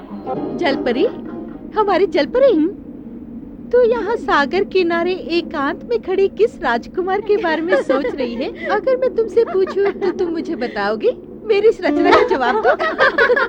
मेरे इन विचारों में जो कोई भी है वो मेरे विचारों में ही सदैव रहेगा। इन रचनाओं का वर्णन करना आप छोड़ दें। छोड़ दूंगी। आइंदा ऐसे नहीं करूंगी। ठीक है, ये बताओ आज कौन सा खेल खेले? सुनो, आज मेरा खेलने का मन नहीं कर रहा। ऐसा क्यों? दुनिया की रचना करने वाले उस परमेश्वर ने सिर्फ हम मछुआरों को हर दिन कठिनाइयों का सामना करना होगा ऐसा जीवन क्यों दिया? ये तो बहुत ही कठिन सवाल है। इसका जवाब तो केवल ईश्वर ही यहाँ आके दे सकता है। यदि वो ईश्वर मेरे सम्मुख आ गए तो मैं उनसे पूछूंगी कि हम मछुआरों को इतनी कठिनाइयाँ क्यों दी। सिर्फ आप ही पूछेंगी? मैं भी पूछूंगी। पहले उन्हें आने तो दो। क्यों नहीं पधारेंगे? मन में घोर विश्वास के साथ यदि हम पुकारेंगे तो वो अवश्य हमारी प्रार्थना स्वीकार कर हमारे समक्ष पधारेंगे। मन से यदि हम उन्हें पुकारेंगे तो वो अवश्य हमारे स्थान पर आके हमें दर्शन देंगे। पगली, इसका ज्ञान तुम्हें कैसे होगा? सही कह रही हो, तुम सरपंच की बेटी हो इसलिए सब कुछ जानती हो। ये सब मैं कहाँ जानती हूँ? मैं तो सिर्फ खेलना जानती हूँ। तो खेलेंगे। खेले क्या? अच्छा, तुम्हारे लिए खेलूंगी। क्या खेले? 5 पत्थर लगाकर पिट्ठू खेले क्या? बहुत बार खेल चुके हैं। ठीक है, तो मिट्टी का घर बनाए। सुनो, वो काफी कठिन खेल है, उसके लिए बुद्धि का प्रयोग करना पड़ेगा। अक्ल तो फिर नहीं चाहिए। आँख बांध के खेले मुझे नहीं पसंद। काना फूसी पुराना खेल। लुका छुपी। कौन सी छुपी? वो आँख में पट्टी बांध के खेलते हैं ना, उसी को कह रही है। ठीक है, खेलते हैं। अच्छा खेले। किसकी आँख पहले बांधे? स्वयं मैं बांध लेती हूँ। ठीक है, मजा आएगा। हटो। अब मैं आँख बांधूंगी और देखते हैं हमें पकड़ पाओगे कि नहीं।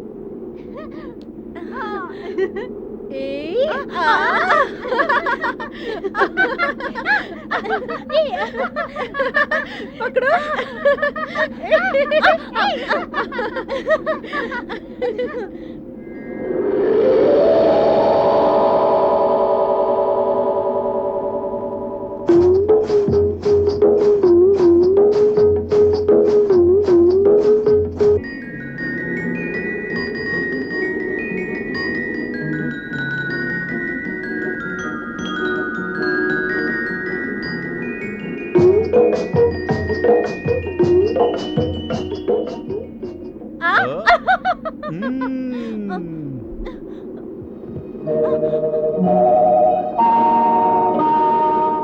क्या है ये? लुका छिपी खेल रहा हूँ। एक नारी तुम्हारे सामने खड़ी थी, तुम्हें दिखी? और एक नर तुम्हारे सामने खड़ा है, तुम्हें देखना चाहिए है? मैंने तो अपनी आँख पे पट्टी बांध रखी थी। तुम्हारी आंखों की पट्टी खोलने के लिए आया हूँ मैं। कौन हो तुम? तुम कौन हो? मैं इस स्थान के सरपंच की पुत्री हूँ। नाम? जलपरी। जलपरी। अच्छा ये बताओ, इस प्रकार जल बिन मछली की तरह तड़प क्यों रही हो? ये क्या? तुम तो ऐसे बात कर रहे हो जैसे स्वर्गलोक से खुद स्वामी ठीक पधारे कहा हो। तुमने, उनका नाम ही मेरा नाम है, अर्थात शंकर। कहाँ जा रही हैं? छोड़ो मेरा हाथ, छोड़ो मेरा हाथ। कोई है, बचाओ। छोड़ो।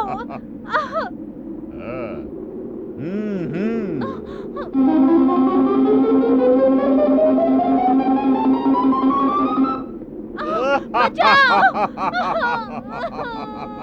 छोड़ो मुझे, छोड़ो। ठहर।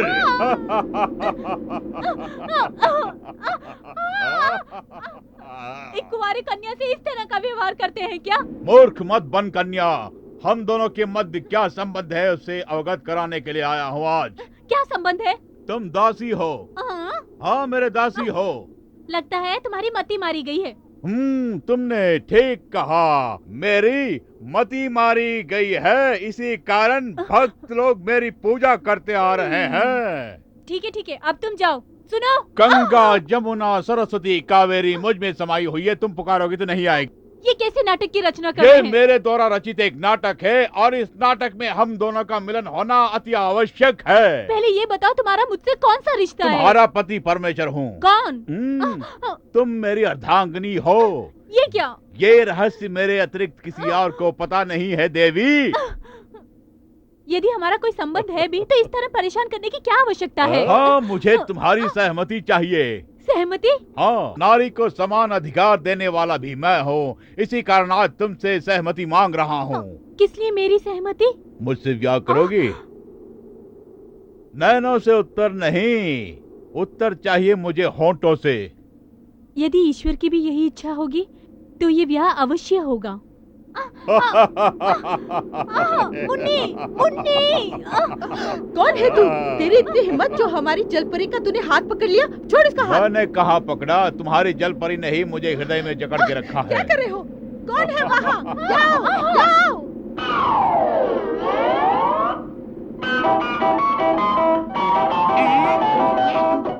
अरे कौन है ये? क्या कर रहे हो तुम लोग के देखो साथ? इस पुरुष को, इसने हमारी जलपरी को पकड़ रखा है।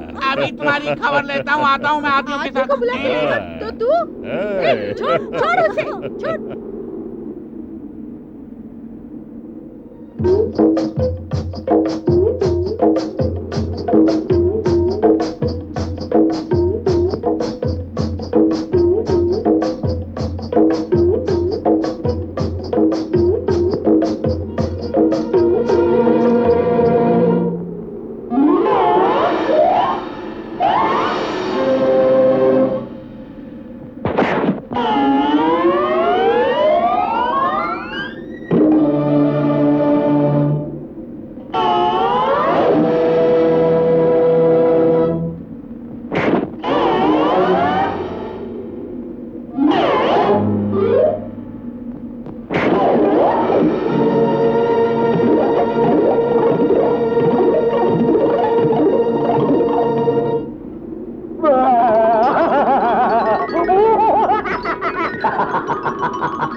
अरे अरे अरे देखो कैसे कर रहा है ये। अरे ऐसे लग रहा है कोई से गुदगुदी कर रहा है। अरे देखो कैसे उछल कूद कर रहा है ये।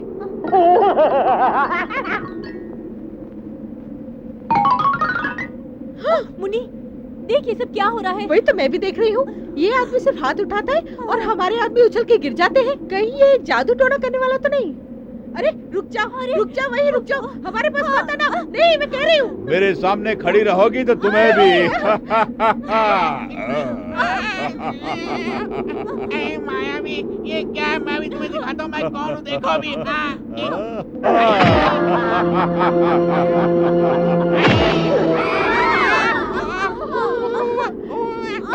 तुझे अकल है कि नहीं है? जिसे मारना था उसे मारा नहीं और मुझे मार दिया। कितना दर्द हो रहा है मुझे।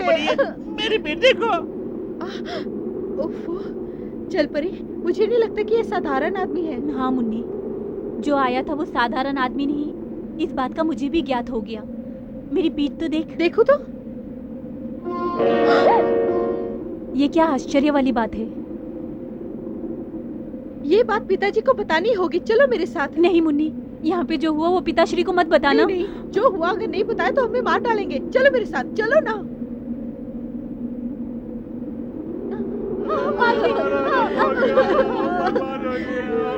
क्या समाचार है? क्या हुआ? अब हम आपको क्या बताएं? विषय मुझे विस्तार से बताओ। आज सुबह एक मछुआरा मछली पकड़ने के लिए मेरी नैया लेकर समुद्र में गया और उस मछली ने उसे निगल गया। अब क्या करें आप बोलिए? अगर हर रोज कोई ना कोई इस तरह बली होगा तो इसका अंत क्या होगा? कई मछुआरे उस मछली के निवाले बन गए। इस विषय में हमने आपके पिताश्री से बात भी की, लेकिन वो सांत्वना देने के अतिरिक्त और कुछ नहीं कहते। अब हम क्या करें, आप ही बताइए। पिताश्री, ये कैसा अन्याय है? इन सब के सवालों का आप ही को जवाब देना होगा। क्या इसका कोई अंत ही नहीं है? हर रोज जो मछुआरा समुद्र में जाता है वो कभी वापस लौट कर नहीं आता है। क्या ये बात आपको अच्छी लगती है सुनने में? क्या किया जाए यही मैं भी सोच रहा हूँ। जब तक कि आप सोचते रहेंगे हमारी ये बस्ती पूरी तरह उजड़ चुकी होगी। तुम्हें अनुभव नहीं है इसीलिए उछल रही ठीक है। हो। आप अनुभवशाली हैं तो आप ही जाके उसे पकड़ लीजिए ना। जाल बिछाते ही वो मछली हमें खा जाएंगी। ये क्या पिताश्री, अगर आप अकेले नहीं जा सकते हैं तो छोड़ दीजिए, हम सब लोग मिलके कोशिश तो कर सकते हैं। यदि हम समुद्र में जाए तो वो मछली हम सबको मार देंगी बेटी। पिताश्री, यदि आप इसी तरह सोचते रहेंगे तो यहाँ की स्त्रियों का जीवन एक प्रश्न बन के रह जाएगा। देखो पुत्री, मैं इन स्त्रियों की भलाई के लिए तुम्हें भी त्याग सकता हूँ। कैसा त्याग पिताश्री? मैंने ये निर्णय लिया है कि जो भी आदमी उस मछली को अपने वश में करेगा उसके साथ धूमधाम से तुम्हारा ब्याह करा दूंगा। ये एक अर्थहीन निर्णय है। मुझसे ब्याह करने के लिए क्या कोई अपने प्राण त्यागने के लिए तैयार हो जाएगा? आपसे ब्याह करने के लिए? अरे मैं हूँ ना। नहीं नहीं नहीं, बहुत सारे लोग हैं, चिंता किस चुप। बात की? अच्छा पुत्री, तुमने क्या निर्णय लिया है ये तो बताओ। हमारी इस बस्ती को बचाने के लिए चाहे मुझे अपने प्राणों की बलि ही क्यों न देनी पड़े पिताश्री, मैं तैयार हूँ। ठीक है पुत्री, जैसे तुम्हारी इच्छा हम वैसा ही करेंगे। वीर बहादुर की जय हो, वीर बहादुर की जय हो। यहाँ पे खड़े सभी मछुआरों से मेरी एक विनती है, जिन्हें अपने प्राण प्यारे हैं वो कृपया उस मछली को पकड़ने के लिए हमारे साथ ना आए। जिन्हें अपने प्राणों का मोह नहीं और जो निडर हैं, केवल वही लोग हमारे साथ लड़ने के लिए आए। डरपोक 10 के आने से बेहतर है केवल एक ही निडर मेरे साथ आए, विजय हमारी होगी। देखो पुत्री, लगता है कि तूफान आने वाला है। पिताश्री, विजय के साथ वीरता की मौत यही चुनना चाहेंगे। वीरों मेरे साथ चलो। अच्छा ये बताइए आप लोग कहाँ जाने की तैयारी में है? अरे जाने से पहले टोक दिया, अब बना बनाया काम बिगड़ जाएगा। तेरी तो भाग्य ए, चुप कर। जानते नहीं कौन है जिसने तुम्हें पीठ पे दाग दिया है? आप यहाँ? सुनिए, कौन है आप? मैं भी मछुआरा ही हूँ, रास्ता भटक गया था। यहाँ लोगों की भीड़ देखकर मैं भी यहाँ आया। यहाँ एक बहुत बड़ी मछली कई दिनों से लोगों को सता रही है, इसलिए हम सब समुद्र में जा रहे हैं। एक मछली को पकड़ने के लिए इतने सारे लोग, जब मर्द उस मछली को पकड़ नहीं पाए तो औरतों को भी साथ लेके जा रहे हो। जैसा आप सोचते हैं वैसी मछली नहीं है वो। ऐसी भी कोई मछली है क्या? जब मछली देखोगे तो पता चलेगा। चुप कर, चुप कर, चुप कर पागल। आज तक अकेले कोई नहीं गए क्या? आज तक कोई गया नहीं और जाएगा तो वापस नहीं आएगा कोई। मैं जाके देख के आऊँ? क्या तुम उस मछली को पकड़ सकते हो? केवल उस मछली को ही नहीं, इस मछली को भी अपने जाल में फंसा लूंगा। बातों का जाल बुना तो मुझे भी आती है। मुन्ना तू चुप कर। कौन है ये कन्या? मेरी पुत्री। तुम्हारी पुत्री? हाँ मेरी पुत्री। अच्छा, यदि उस मछली को मैं पकड़ के लाया तो आप मुझे क्या पुरस्कार देंगे? मैं अपनी इकलौती बेटी को पुरस्कार के रूप में तुम्हें दे दूंगा। अच्छा पुरस्कार है। सच बताइए, क्या आप उस मछली को पकड़ पाएंगे? यदि तुम मुझे पुरस्कार के रूप में मिल गई तो मछली क्या, मैं आसमान और धरती को हिला के रख दूंगा। वो कैसे?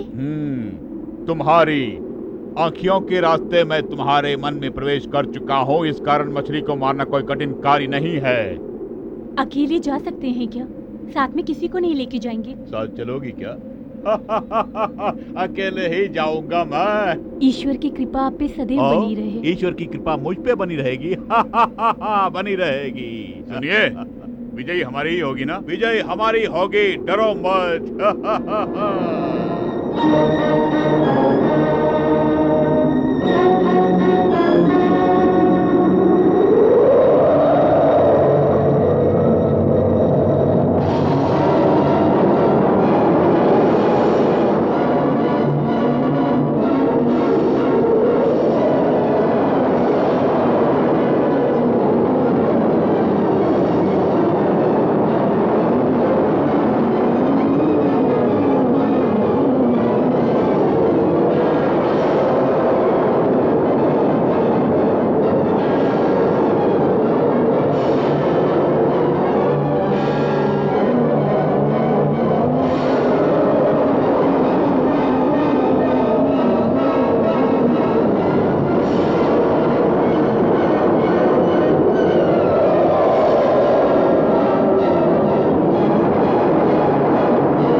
बहादुर वीर जिंदाबाद, बहादुर वीर जिंदाबाद, बहादुर वीर जिंदाबाद, बहादुर वीर जिंदाबाद। देखिए, आप तो इंसान के रूप में भगवान हैं। आपने इस बस्ती में आकर हम मछुआरों की जान बचाई। आपका बहुत बहुत धन्यवाद, बहुत धन्यवाद। देखिए, मैं अपने वचन के अनुसार अपनी बेटी का हाथ आपके हाथ में दे रहा हूँ, स्वीकार कीजिए। बहादुर वीर जिंदाबाद, बहादुर वीर।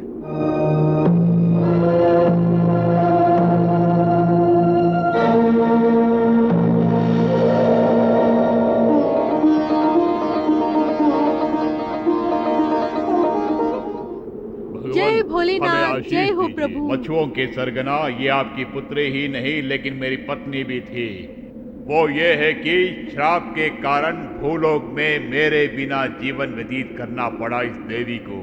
श्राप से मुक्त होने का क्षण आ गया तो मुझे यहाँ पधारना पड़ा। ये भी मेरे द्वारा रचित नाटक है। हे भोलेनाथ, हे परमेश्वर, यदि हमसे कोई त्रुटि हुई तो हमें क्षमा कर दे। आयुष्मान भवा। अच्छा खेल खेला। ऐसे क्यों कह रहे हो? उनके रचे सभी नाटक अद्भुत होते हैं। कुछ वर्ष पहले एक राज में एक महान कवि रहा करता था। सभी राज्यों में जाकर वो अपने गायन की स्पर्धा किया करता था। हर राज्य में उसे विजय प्राप्त हुआ करती थी।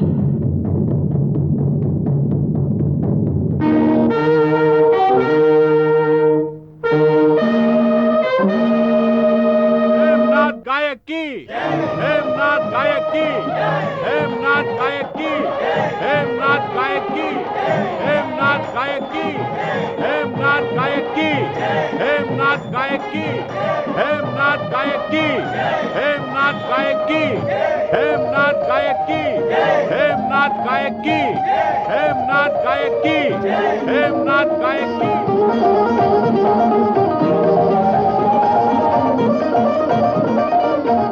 हेमनाथ गायक की, हेमनाथ गायक की, हेमनाथ गायक की, हेमनाथ गायक की, हेमनाथ गायक की। पधारिए पधारिए, आपका हार्दिक स्वागत है। हम आपको यहाँ देखकर अत्यधिक प्रसन्न हुए हेमनाथ जी। आपका स्वागत करने के लिए पांड्य राज के समस्त जन पधारे हैं। उन सब की ओर से मैं आपका स्वागत करता हूँ। हेमनाथ जी, संगीत काव्य नाटक में पांड्य राज सर्वोत्तम में ऐसा कई कवियों ने कहा था। मैंने सत्य कहा ना?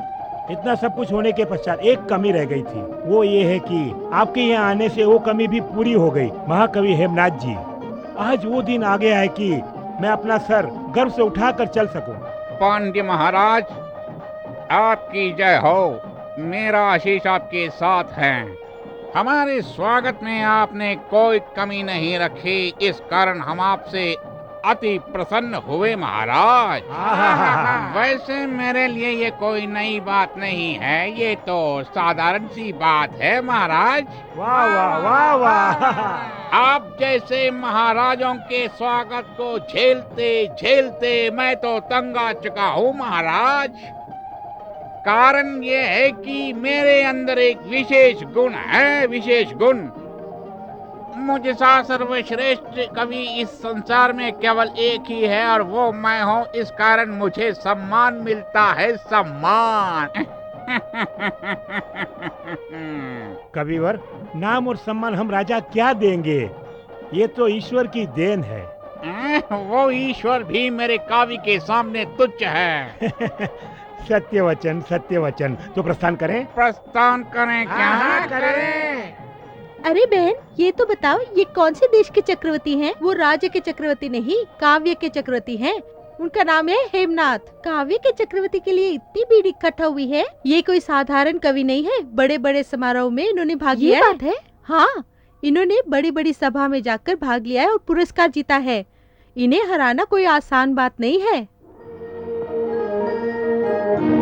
राजाओं के राजा, महाराजा धीराज शूरवीर, प्रजाओं के स्वामी, राज्य के विधाता, न्याय के मूर्ति, निर्धनों के देवता, पांड्यन राज्य के महाराजा की जय हो।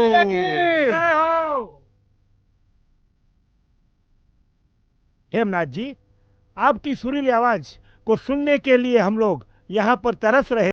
क्या अद्भुत गायन है। आहा, अति सुंदर, मधुर ध्वनि, सारी सभा को मोहित कर दिया आपने। ऐसा गायन मैंने अपने जीवन में कभी नहीं सुना कविवर।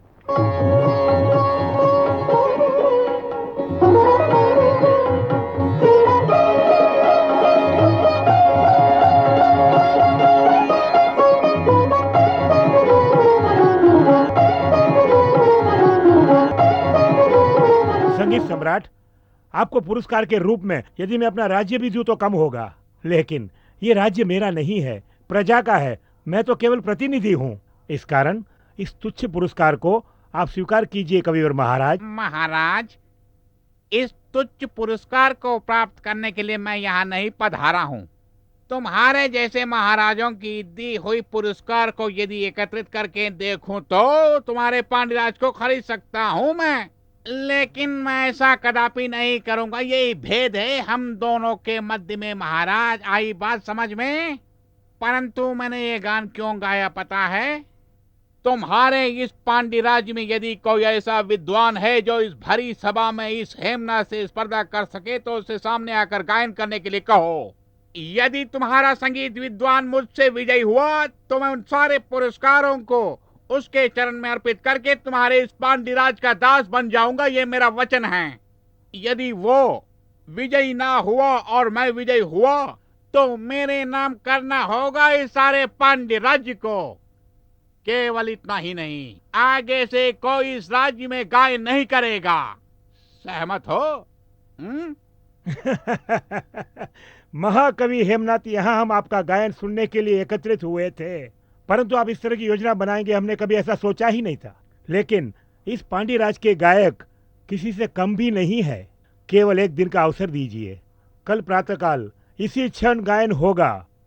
तब तक आप हमारे अतिथि बनकर विश्राम कीजिए, ये मेरा निवेदन है।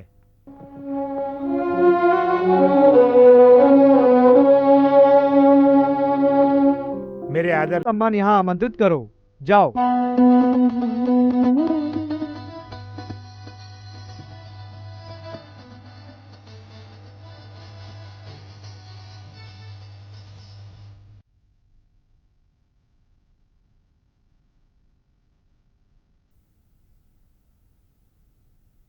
स्वामी, आपसे मिलने के लिए महाराज अपने सैनिकों के साथ पधारे हैं।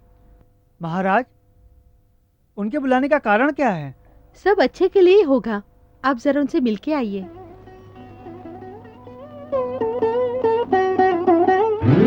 तुम विजय प्राप्त कर कर ही आओगे, ये मेरा अभिप्राय है। कल भोर सभा में तुम्हें उपस्थित होना ही होगा। हेमनाथ के समक्ष मैं सभा में गायन करूंगा? नहीं महाराज, नहीं। जहां तक मैं समझता हूं उनके समान गायक इस संसार में कोई नहीं है। यदि इस तरह भयभीत हो जाओगे तो हमारे पांड्यराज के सम्मान का क्या होगा? वाणभद्र, अब पांड्यराज की मान मर्यादा तुम्हारे हाथ में ही है। हमारा मान रखना तुम्हारा कर्तव्य है। महाराज, मैं भी आपसे निवेदन करता हूं कि हेमनाथ के समक्ष गायन करके मुझे अपमानित न करें। वाणभद्र, कल भोर सभा में तुम्हें उपस्थित होना ही होगा। तुम्हें इस राज्य को बचाना होगा, ये मेरा आदेश है।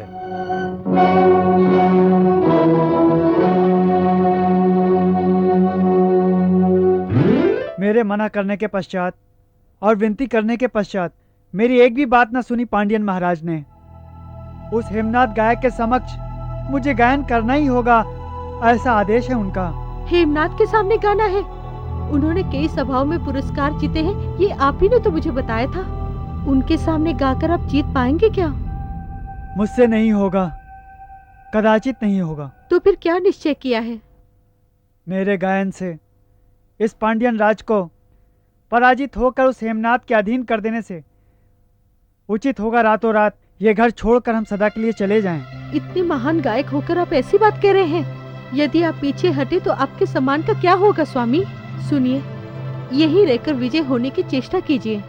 आप ही इस राज्य के राज्य कवि हैं, ये आपको हेमनाथ के सामने सिद्ध करना होगा। भाग्यवान, हेमनाथ के संगीत से अनभिज्ञ होकर तुम ऐसा कह रही हो। उसके समक्ष मैं कैसे गायन कर सकता हूँ? स्वामी क्षमा कीजिए, यहाँ पे पधारे हुए कवि ही घमंड में चूर हैं, तो आप ऐसे क्यों बोल रहे हैं? कहने का तात्पर्य क्या है? मैं कैसे गा पाऊंगा उनके सामने? आप इस प्रकार के भय को अपने मन से निकाल दीजिए। इतने वर्षों से आप लिख रहे हैं, आप गा रहे हैं, ये सब हमारी इच्छा से नहीं हो रहा है। ये सब ईश्वर के वश में है, उन्हीं की इच्छा से हो रहा है।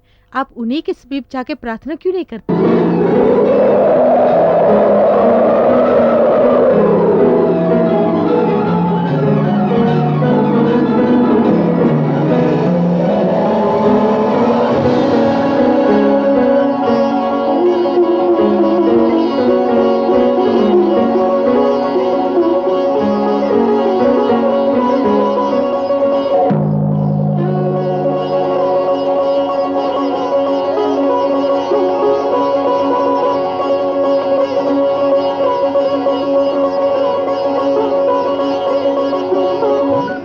लकड़ी ले भाई लकड़ी, लकड़ी ले भाई लकड़ी, सागवान की लकड़ी, पीपल की लकड़ी, कटहल की लकड़ी, चंदन की लकड़ी, लकड़ी ले भाई लकड़ी, लकड़ी ले भाई लकड़ी।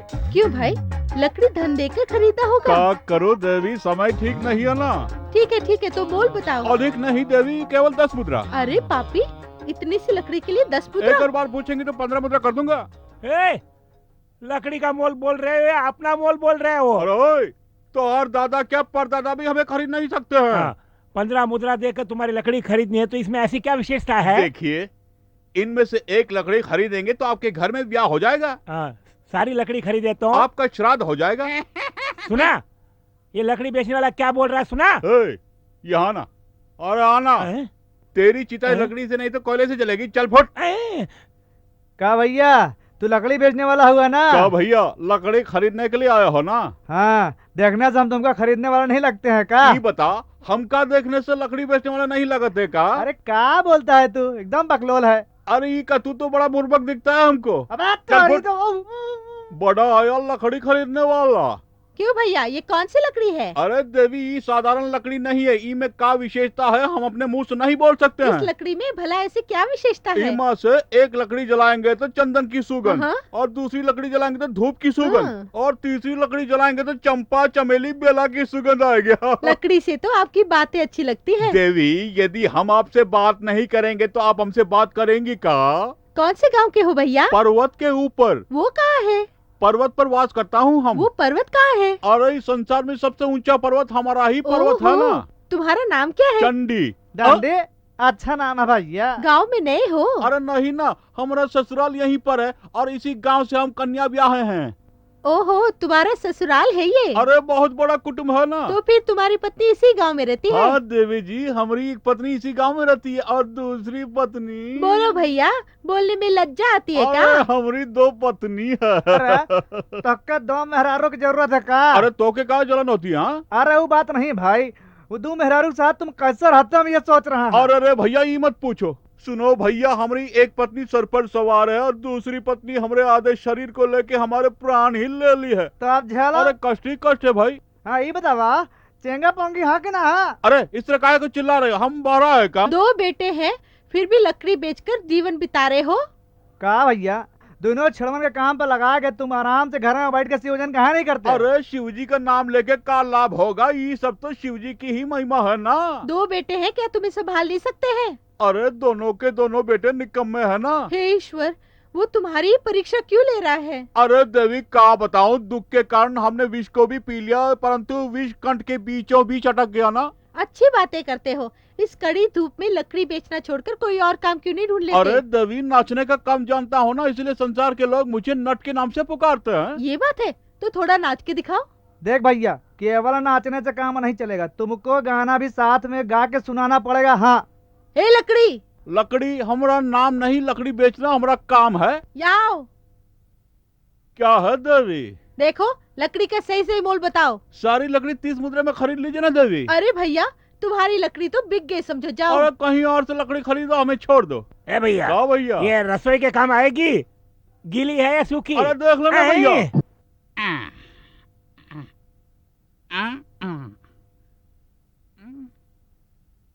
तोड़ो मत, मरोड़ो मत।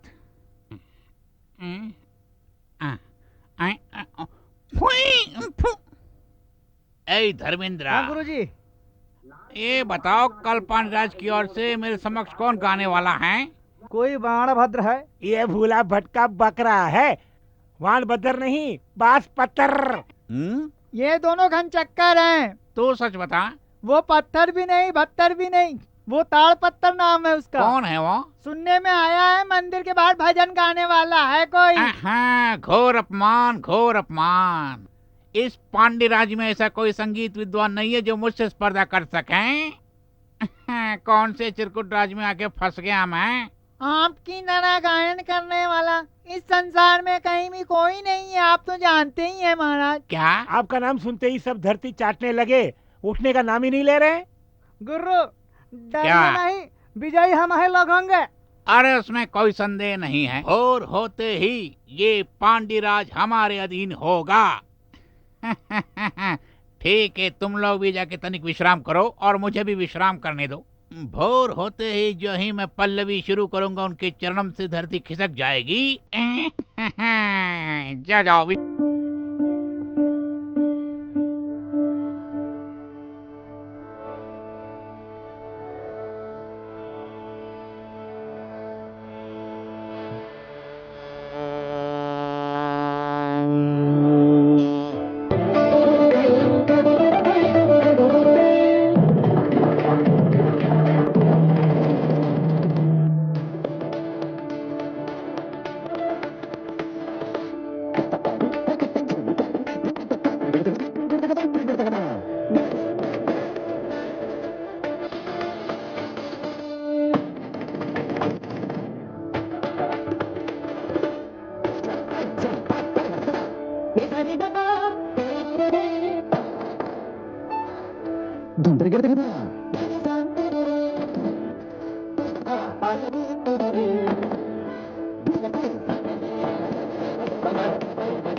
पावन में पावन में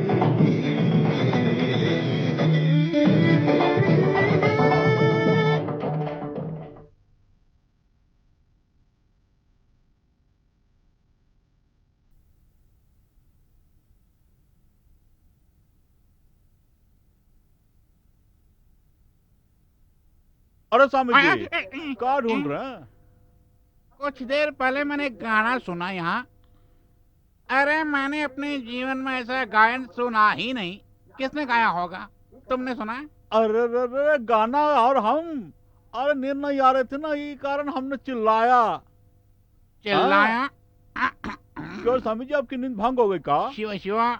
गलती हो गई, क्षमा चाहता हूँ स्वामी। अरे पापी, उस गायन को सुनकर थोड़ी देर के लिए सब कुछ थम गया और तुम उसे चिल्लाना कहते हो? इस गायन को साधारण आदमी गा ही नहीं सकता। ये तो केवल वो शिव भगवान ही गा सकते हैं। अच्छा, तुम कौन? अरे ई का पूछे थे स्वामी, हमको गाना वाना नहीं आवत है, और अब मच्छर काट रहे थे ना, ई कारण हमका नींद नहीं आ रही थी, इसलिए चिल्ला रहे थे और कुछ नहीं। अरे गायन को चिल्लाना क्यों और कहते हो? चिल्ला रहे थे। ठीक है, मैंने सोचा कि मुझसे बड़ा संगीत विद्वान कोई नहीं है। वो गलत धारणा थी मेरी। कारण मेरे गायन को सुनकर केवल मानव ही सिर हिलाए करते हैं, लेकिन उस गायन को सुनकर स्थिर वस्तु भी गतिमान हो जाती है। ये मैंने पांड्यराज में ही देखा। आहा। तुमने ये संगीत किससे सीखा? ई गांव में प्राणभद्र कवि है ना, उन्होंने सिखाया। प्राणभद्र? कौन सा प्राणभद्र? अरे वही प्राणभद्र जो मंदिर में गाना वाना गाते हैं ना। सुनने में आया कि इस गांव में महाकवि हेमनाथ जी आए हैं और सबसे टक्कर ले रहे हैं। कल उनकी स्पर्धा होने वाली है प्राणभद्र जी से। स्पर्धा? हाँ। नहीं, पूरा विवरण बताओ। जब हम छोटे थे ना, तब हमारी माँ हमको प्राणभद्र के पास गाना सिखाने के लेके गई, और प्राणभद्र जी ने भी बहुत चेष्टा की हमें सिखाने की, लेकिन हमारे बुद्धि में घुसी नहीं ना। छी, बुर्बक, मंद बुद्धि वाले। जाओ, जीवन में तुम कभी संगीत नहीं सीख सकते कह के भगा दिया। अब क्या करूं स्वामी, पापी पेट का प्रश्न है ना, लकड़ी बेच के जीवन काट रहा हूँ ना। काम धंधा नहीं होता तो उनके गाना में से गाना गुनगुनाने लगता हूँ और कुछ नहीं।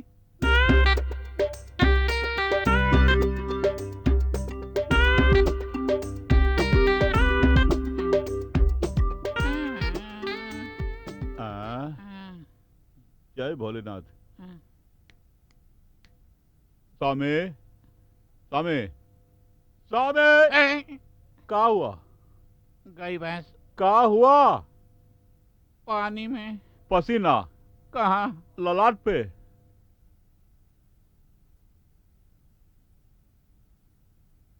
प्राणभद्र ने जिसे निकम्मा समझकर भगा दिया वही इस तरह का हो रहा तो मेरा क्या होगा? कल प्राणभद्र आकर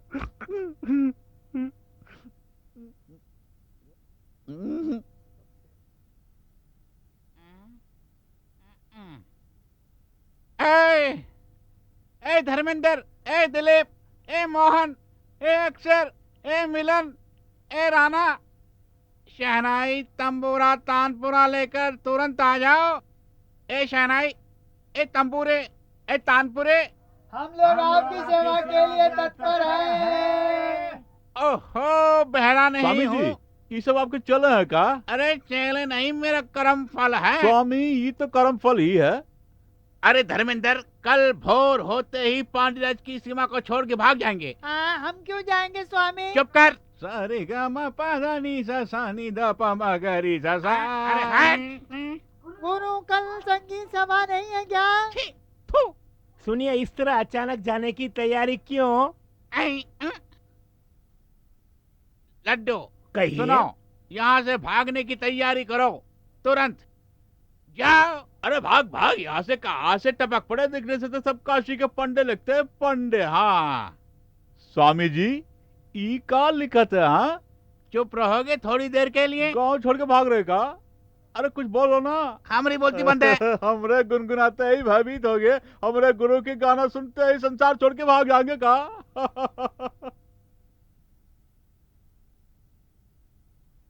मेरे बाप, सही समय पर आकर तुमने मेरी बुद्धि खोल दी। आज भैंस को पानी में जाने से बचा दिया।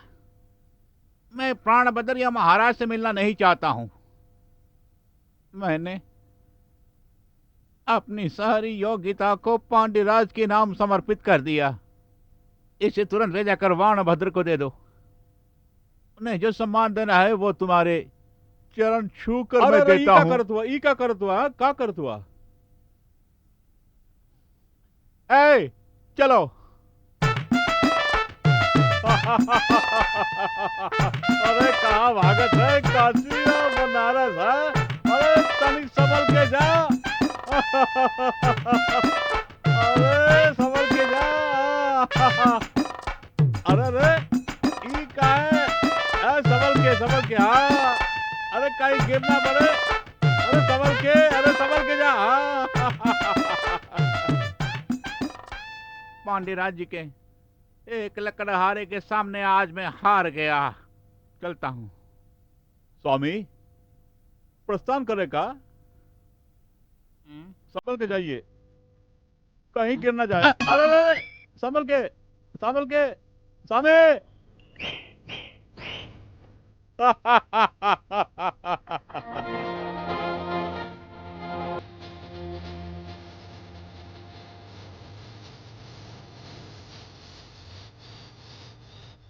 हे परमेश्वर, भोर होने को आई और सैनिक मुझे लेने के लिए यहाँ आते ही होंगे।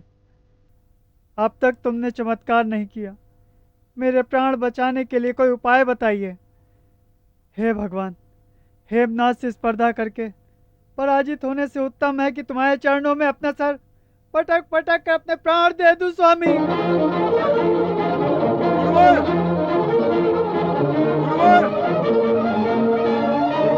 आप ऐसा कोई काम नहीं करेंगे। भगवान आपके साथ है गुरुवर। आपकी जीत हुई है। ये आप क्या कह रहे हैं?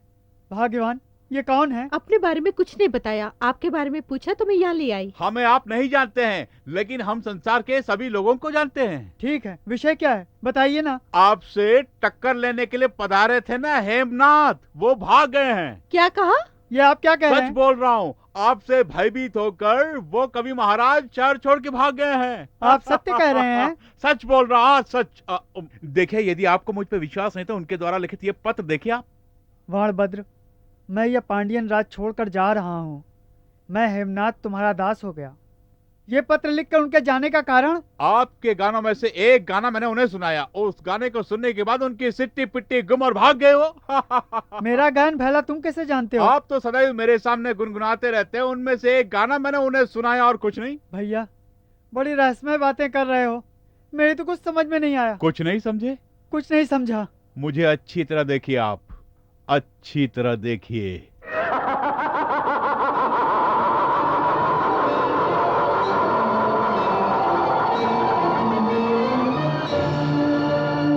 आह, परमेश्वर, भोलेनाथ, महादेव, ये भी तुम्हारे द्वारा रचित नाट्य है। तुम्हारे अतिरिक्त भला इस प्रकार का नाट्य रचयिता और कौन हो सकता है प्रभु? हे ईश्वर, आपने हमारे लिए लकड़ी बेची, आपने यहाँ आकर हमारे राज्य की लाज रख ली।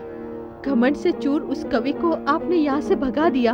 आप अपरंपार हैं, आप बहुत धन्य है प्रभु। इस प्रकार के नाटक रचना ही उनका स्वभाव है।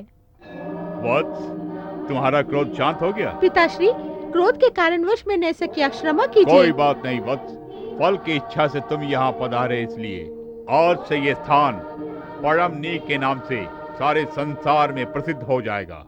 केवल इतना ही नहीं, तुम क्रोधित होकर जिस पर्वत की शिखर पर खड़े थे, आज से वो पर्वत तुम्हारे नाम से प्रसिद्ध हो जाएगा सारे संसार में पुत्रवर। मुझे आशीष दीजिए। आयुष्मान भव।